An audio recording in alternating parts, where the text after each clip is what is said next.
नमस्कार. कलर्स मराठीची मालिका अशोक मामा 25 नोव्हेंबर पासून प्रेक्षकांच्या भेटीस येत आहे. या मालिकेत ज्येष्ठ अभिनेते अशोक सराफ मुख्य भूमिकेत आहे, तर त्यांच्या साथीला रसिका वखारकर, नेहा शितोडे हे कलाकार आहेत. रसिका वखारकर या भैरवी ही भूमिका साकारते, तर नेहा शितोडे अशोक मामाच्या कामवालीची भूमिका साकारते. या मालिकेत अशोक मामांना 3 नातवंड देखील दाखवले गेले आहे, संयमी, ईशान आणि इरा. या व्हिडिओत आपण या तिघांची खरी नावे जाणून घेणार आहोत.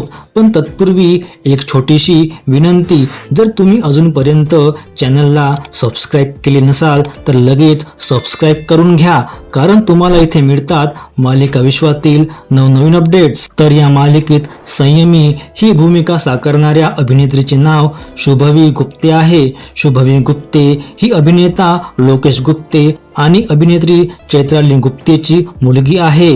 मालिकेत ईशान ही भूमिका साकारणाऱ्या बालकलाकाराचे नाव स्वराज पवार आहे, तर इरा ही भूमिका साकारणाऱ्या बालकलाकाराचे नाव निया पवार आहे. व्हिडिओ आवडल्यास लाईक नक्की करा.